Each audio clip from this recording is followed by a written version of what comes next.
नमस्कार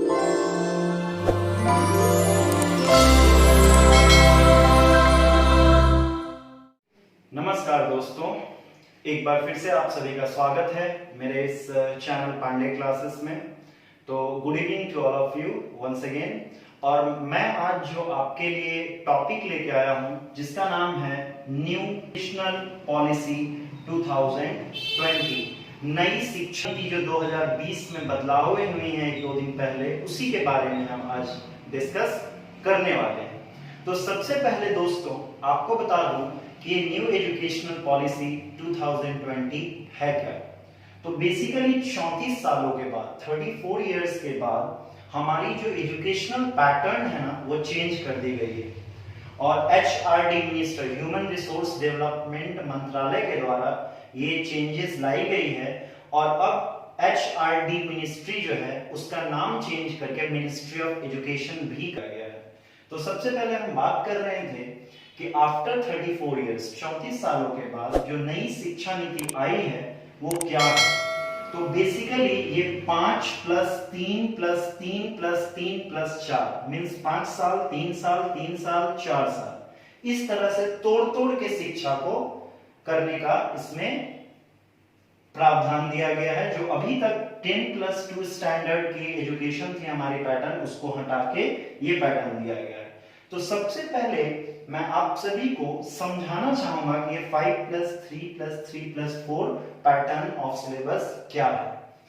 सबसे पहले जब कोई बच्चा स्कूल जाता है तो उसकी प्री प्राइमरी स्कूलिंग होती है 3 साल, जैसा हम सब जानते हैं, जिसमें नर्सरी क्लास होता है, LKG, UKG क्लास 1 होती है। तो सरकार ने 3 साल प्री प्राइमरी के लिए तय किए हैं कि बच्चा वहां पे खेलते खेलते सीखेगा, जिसमें नर्सरी, UKG, LKG है। 3 साल के बाद फर्स्ट और second class means LKG first और सेकंड, ये मिला के 5 साल की एक कैरिकुलम तैयार की गई है जिसको प्री प्राइमरी कहा गया है। इसमें बच्चे को खेलते कूदते सिखाना है, ज्यादा प्रेशराइज नहीं करना है, किताबों का बोझ को कम करना है। उसके बाद जो +3 इयर्स नेक्स्ट आएगी, इसमें क्या की है सरकार ने है कि आगे जो है मींस 3, 4 और 5 क्लासेस, इसमें बच्चों को रीजनल लैंग्वेज के बारे में सिखाना है, इंग्लिश के बारे में सिखाना है। जबकि इंग्लिश अब कंपलसरी नहीं रहेगा। पहले था ना कि प्राइवेट स्कूल इंग्लिश करते थे, अब बच्चों को उनके रीजनल लैंग्वेज के बारे में जानना जरूरी है और वो सीख सके, मींस पढ़ने के लायक हो सके, चीजों को उनको बताया जाए, मैथमेटिक्स वगैरह ज्यादा फोकस किया जाए, रीजनल लैंग्वेज पे ज्यादा फोकस किया जाए। उसके बाद आएगा मिडिल 3 सालों का मींस 6, 7 और 8। यहाँ पे बच्चों को सारी चीज पढ़ाई जाएगी, means social science, math, English, regional language, elective subject means coding. जैसे चाइना वाइना में बच्चे लोग जो है मिडिल लेवल पे ही कंप्यूटर की कोडिंग वगैरह सीखते हैं, जिससे एप्स, बहुत बड़ी बड़ी मींस चीजों को लोग एग्जीक्यूट कर पाते हैं। तो वो अब मिडिल सेक्शन में ही सिखाना शुरू कर देगी हमारी भी सरकार इस शिक्षा नीति के द्वारा। उसके बाद 8वीं के बाद ही स्ट्रीम चुनने का अवसर होगा बच्चों के पास, जो कि +4 है मींस 9, 10, 11 एंड 12। यहाँ पे बच्चे कॉमर्स, आर्ट्स, साइंस जो मन है वो चुन सकते हैं। मतलब पहले क्या होता था, 10वीं के बाद 3 ही स्ट्रीम होती थी, साइंस, आर्ट्स और कॉमर्स, बच्चों को इस पे स्टिक रहना पड़ता था। आज अब क्या हो गया इस नीति के द्वारा कि जो बच्चा मान लीजिए कॉमर्स पढ़ना चाहता है, अकाउंटेंसी भी पढ़ना चाहता है और हिस्ट्री भी पढ़ना चाहता है, तो दोनों पढ़ सकता है। कोई रिस्ट्रिक्शन नहीं है कि कॉमर्स वाला आर्ट्स नहीं पढ़ेगा, आर्ट्स वाला साइंस नहीं पढ़ेगा। मींस 8 क्लास में स्ट्रीम चुनने का अवसर है और साइंस वाला बच्चा कॉमर्स भी पढ़ सकता है, कॉमर्स वाला बच्चा आर्ट्स भी पढ़ सकता है, आर्ट्स वाला साइंस भी पढ़ सकता है, कोई रिस्ट्रिक्शन नहीं। मींस ये 4 सालों में 9, 10, 11, 12 में 8 सेमेस्टर में शिक्षा को बांटा गया है। हर 6 महीने पे एग्जाम होगा और सारे एग्जाम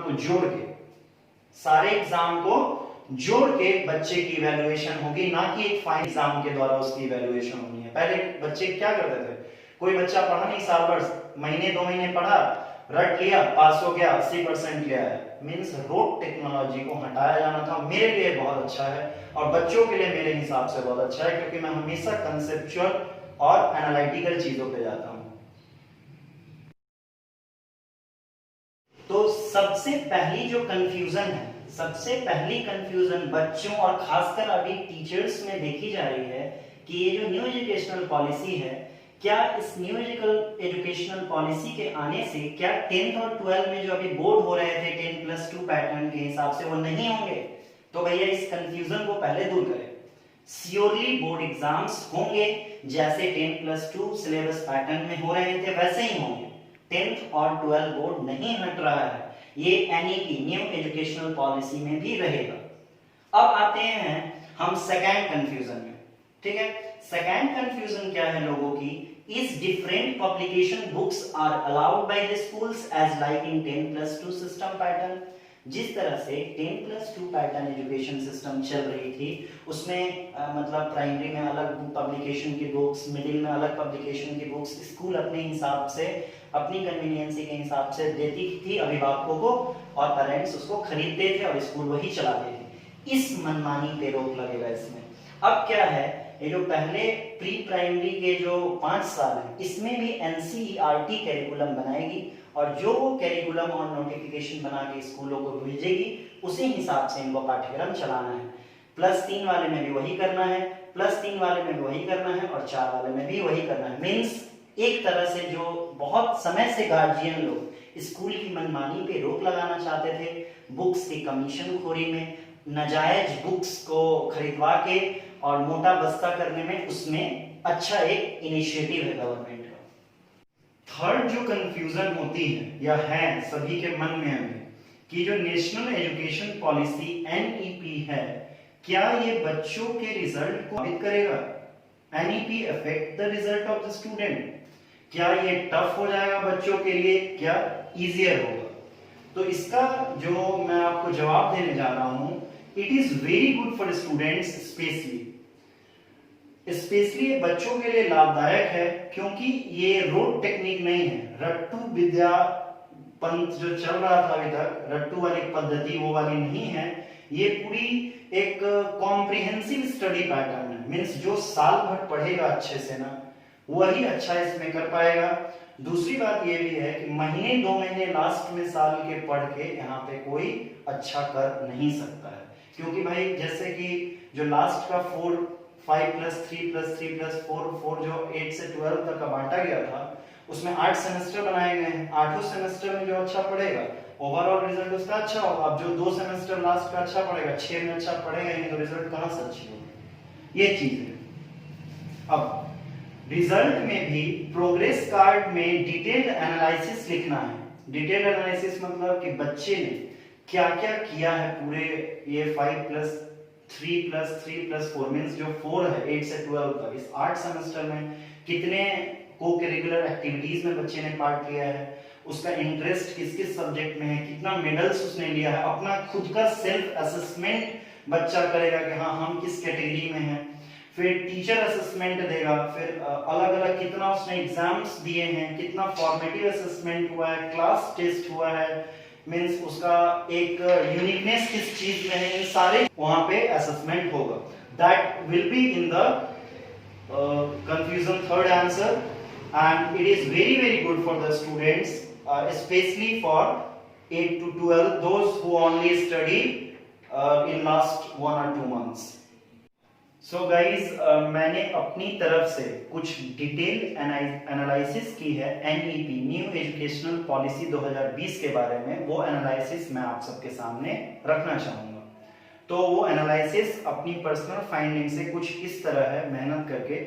तो जैसे आप सब जानते हैं, हम भी जानते हैं कि गवर्नमेंट ने पहले आरटी एक्ट चला रखा था, right to education act 2009। RT act 2009 के हिसाब से क्या था कि गवर्नमेंट, हमारी भारत सरकार, फ्री और कंपलसरी एजुकेशन 6 से 14 साल के बच्चों को देती थी। उसमें मुफ्त शिक्षा, मुफ्त मिड डे मील, कपड़ा, ये सब शामिल होता था।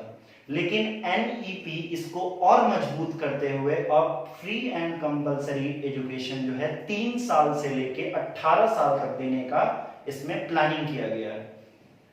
3 साल मतलब कि 3 साल का बच्चा जो होता है उसी समय स्कूल जाता है नर्सरी में, तो वही 3 साल लेके और पूरे 18 साल तक, जब तक वो 12 ना कर ले। यही 5+3+4 3+3+4 स्कीम के तहत।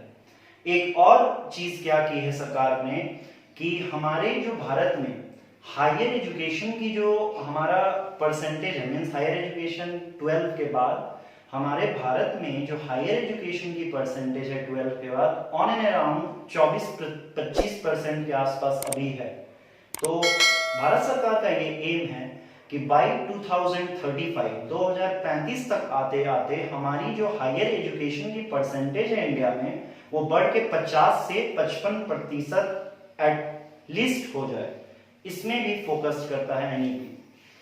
और अब हर सेमेस्टर 6 महीने का होगा, जैसा कि 8वीं से लेके 12वीं तक 4 साल का जो लास्ट करिकुलम डिवाइड किया गया है, और उस 6 महीने में एक सेमेस्टर होंगे, 8 सेमेस्टर टोटल निर्धारित किए गए। जय हिंद, फिर मिलते हैं अगले वीडियोस में।